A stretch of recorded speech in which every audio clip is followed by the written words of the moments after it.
started making films, I really didn't have any idea of how to articulate what I was interested in, because I've been making films since I was a teenager, like way back in the day. Like my family had one of those old like cassette video cameras, like with the mini DV tapes. Like it wasn't even memory cards, it was tapes back in the analog times.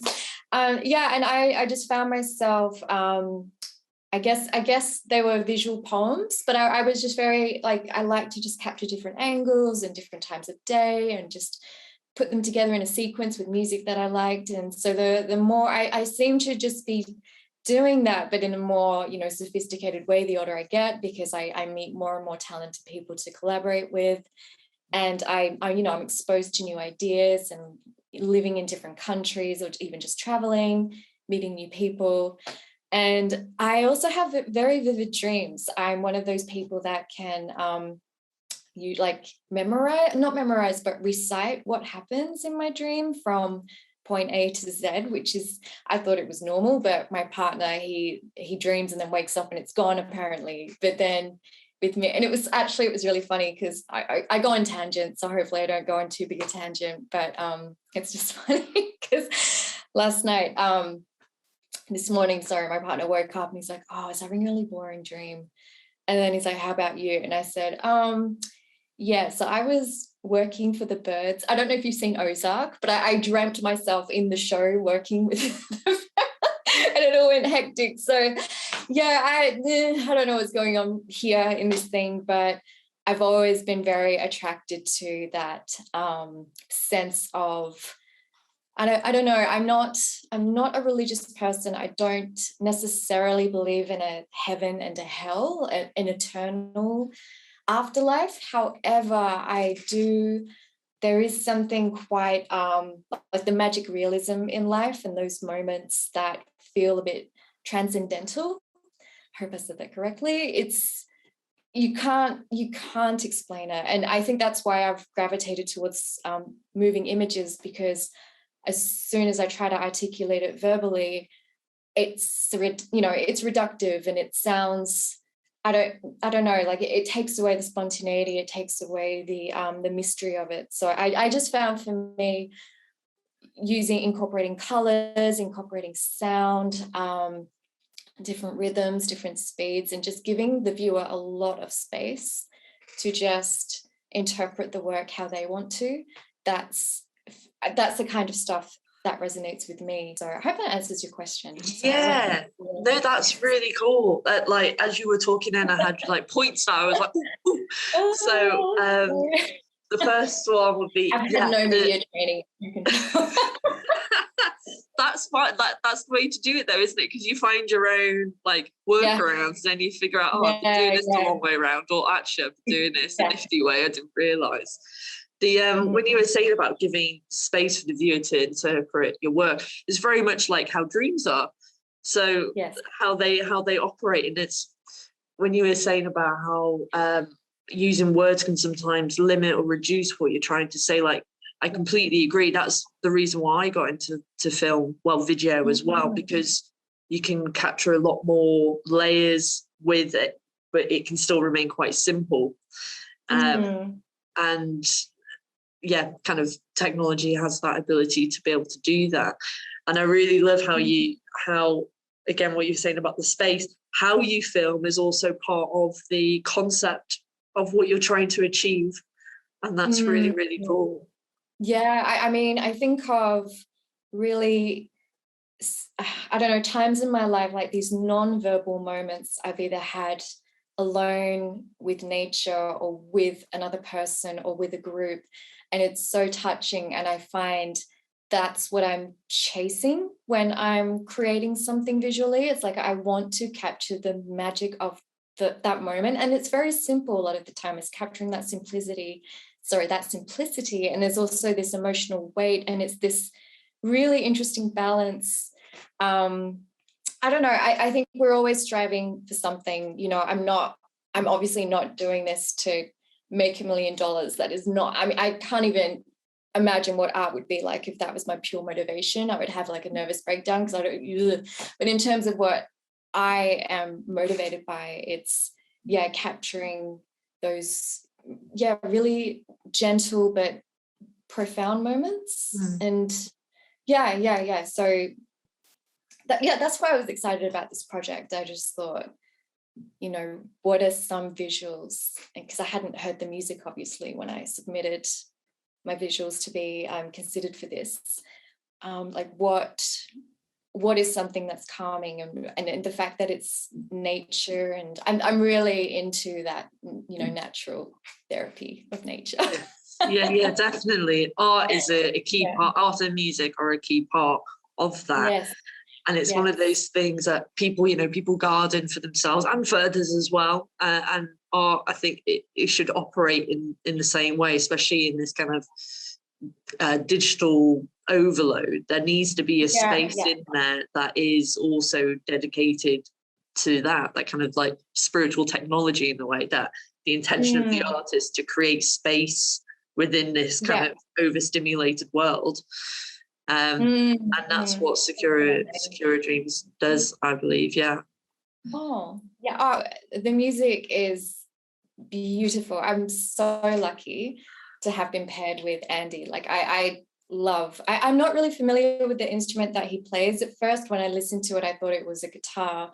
I obviously didn't read, the fine print. And then I looked into it and I was like, God, it's just gorgeous. I love learning about new instruments as well. So it just seemed like a really nice synergy between our two practices. And and if it helps people feel relaxed, which is, the intention, then that's great. That's awesome. That's it. And to keep the theme so kind of broad with relax, elevate, and breath work, it allows the artist to be able to figure out the tie with that, with their own practice, and then contribute their kind of unique expression. And then to have that doubled with art and music to be put together, it's just like, wow.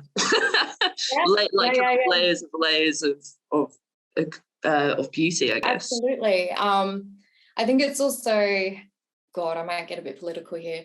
I don't want to get political, but I just think we're also drowning in these narratives, whether it's manufactured narratives through advertising or through the news or even through like gossip all around us. I think it's so nice to just go to a space, even if it's through a screen, your mobile screen, and there is no narrative. It's just this space to just not even think, just to feel, just to breathe. And I think that's really lacking in today's world. I just think we're sort of drowning in, I don't know, just we've got our own stories that we tell ourselves, which can be fantastic or really scary. We've got to work on this brain of ours. Sorry, my millions of tangents. But I guess the point is I do value those spaces. I just do value that it's not asking for a lot from you, and you can also kind of just put your trust into it. I just find there's a lot of content online or through these apps that manipulate you and try to manufacture quite a negative emotional response from you, whether it's anger or fear. So to have something that is so the opposite of that, I think what you've developed is really special and important to combat that stuff. Yeah. Because there's so much of it. It is. And I was actually thinking about this the other day, and like political stances, and especially with art and business, and I kept on having to remind myself, like, to come back, like, it's about the art, to keep it pure, like nature. There's a reason why there's a respite there, because it has no opinion. It's there to just be. And that's what I really want to keep within Syntropy. It's only this. It's only through the eyes of art and music. I think that's great. Yeah, and you attract artists with the same intention because of that. And it's so cool. You've definitely attracted like a lot of interesting minds coming together. Which is a really cool community to be a part of. And the other thing that you got coming up at the same time, I believe, is the Aesthetica magazine. That's awesome. I love that magazine. Can you tell me a bit more about that? Sure, that's really special. Yeah, I basically didn't think I had a hope in hell, because I have been submitting work to the Aesthetica Art Prize for the last couple of years, and I just got so used to getting that email saying, thank you for your submission, we've received more this year than ever before, better luck next time. I was just all ready to have that. So when I saw that I had been longlisted, I was like, what? Like, it was fantastic. I was not expecting it. And the work's quite special. It is basically, it's like version 2 of an artwork that I did, which was my final university project, where I worked with a contemporary dancer. And at the time I had just come back from Japan, and I had seen a Butoh theatre performance, and I was really intrigued by this weird, crazy kind of punky dance. And so we incorporated those movements, and it was about female sensuality. So the first version of the work is called My Core, and it's very, very feminine and kind of very otherworldly, a little magical. And then this is sort of the bastard child version, where we got the same contemporary dancer, and we recorded her movements using, different sensors. It was captured through motion capture. And then in the rendering process, there were just things, these glitches kept appearing, like her hand would disappear into her body and her feet, like there were no toes, it was just these blocks. And it looks, it's really weird. And I just leaned into that and got really excited with like, okay, because I love music as well. And I have a few friends that are musicians, and I have my friend Zola Lee, she's a fantastic violinist, and she plays in a gypsy jazz band. But I said, hey, could you record an experimental, solo violin piece? And she did. And yeah, so it's this work that has a long life behind it. It has a lot of story behind it, and you would have no idea. So yeah, it's more if you're interested, then yeah, I'll share the history with you. But as a standalone work, it's just this really weird, not challenging. I don't think it's challenging, but I think it kind of dares you to watch, because you're watching this sort of humanoid, it's called humanoid, this creature touch itself in a very suggestive way. And of course, that goes back to the Butoh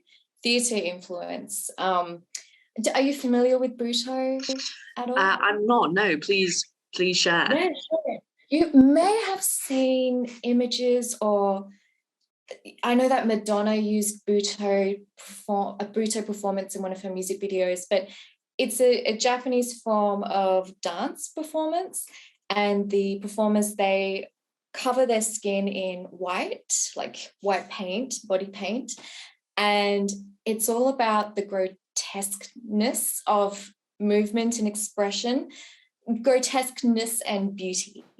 And so for a lot of the performers that I saw, a lot of the performers were just like writhing on the floor with their eyes rolled back into their head. And so I think I was 12 when I first saw footage of Butoh, and I honestly thought, what am I watching? I thought maybe these people were sick, or there was like something. I was like, this is uncomfortable. I don't know if this is legit.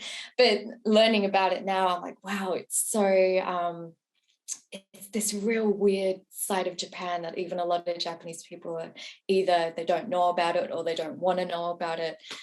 It's just the underbelly of creativity. So yeah, this work has a lot of those influences that, again, you wouldn't necessarily get from the finished piece. But that's awesome. Yeah, no, I'm definitely going to check that out. There is it's a fascinating subject, kind of the grotesque and the beauty, and finding the beauty within grotesque, and vice versa. I actually found a little, got off a tangent here, a little fact the other day.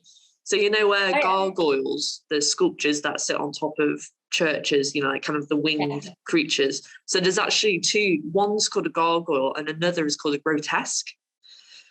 Oh, really? And one of them, I can't remember which one, I think it might be the gargoyle, is the one that spits water, and the grotesque is the one that doesn't, and it's just like this winged beast.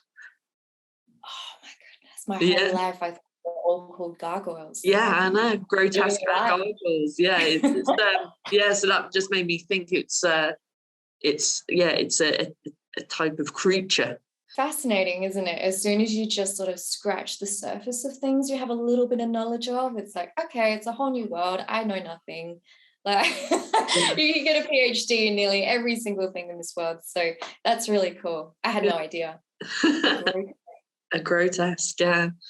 Oh, okay. Well, that's really cool. And also when you were saying about when you're in rendering process and she was missing parts of her hands and her feet and working with glitches and working with where tech just is like, oh, it's decided that that's what's going to happen now. And I love those little surprises that come up along the way. And even more so when you use them as part of the piece, it's like, that's when it's like the good stuff, when you're really blending with what its purpose is. Oh, definitely. I think, and it depends on the project as well. For certain projects, you want it to be pristine and perfect, and every single thing is detailed. And then with other projects, you kind of just lean into it and embrace the chaos. Yes. I guess. And, and appreciate it for what it is. And so yeah, it's just so interesting. I'll send you a link to the original work because you'll see a distinct difference between the two tonally, and I just think it's really cool as well. It's almost like when you hear the remix of a track, like a piece of music, and they've taken it in a completely different direction, like a completely different genre, but it's the same melody, same lyrics. It's very cool. So I mean, all of that. It's really exciting to see where the app goes, and I think it's really, really great what you developed, and Godspeed to you. Like it's very exciting. Thank you so much. That's so sweet. I really appreciate that.